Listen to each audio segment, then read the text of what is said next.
സമാധാനമില്ലാത്ത രക്ഷിതാക്കൾ, സമാധാനമില്ലാത്ത മാതാപിതാക്കൾ, സമാധാനമില്ലാത്ത വീടകം ഇത് നിമിത്തമായി മാറിയിരിക്കുന്നു. അതുപോലെ തന്നെ നമ്മുടെ കുടുംബാന്തരീക്ഷത്തെ വളരെ മോശമായി മാറ്റുന്ന പല രൂപത്തിലുള്ള തെറ്റായ പ്രവണതകളും കടന്നു വരികയാണ്. സ്ത്രീ പുരുഷന്മാരുടെയും അതുപോലെ തന്നെ മാതാപിതാക്കളുടെയും ഒക്കെ സങ്കല്പങ്ങൾ തന്നെ മാറിക്കൊണ്ടിരിക്കുകയാണ്.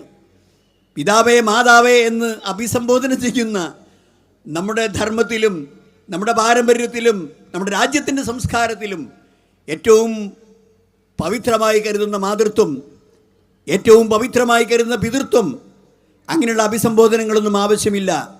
അതെന്തോ ഒരു സാമൂഹിക ബന്ധത്തിൻ്റെ പേരിൽ ഒരാണും പെണ്ണും തമ്മിൽ സന്ധിച്ചു, അതിൽ കുഞ്ഞുണ്ടായി എന്നല്ലാതെ പ്രത്യേകിച്ച് ദാർഢ്യമായ ഒരു കടപ്പാടുകളും മാതാപിതാക്കളോടില്ല എന്നൊരു സംസ്കാരം വൈദേശിക രാജ്യങ്ങളിൽ നിന്ന് കടമെടുത്ത് ഇവിടെ ക്രമേണ അത് കടന്നു വരുന്നു. വിദേശ രാജ്യങ്ങളിൽ ധാരാളക്കണക്കിന് അധാർമികത്വവും അരാജകത്വവും വിധിച്ചതിന് ശേഷം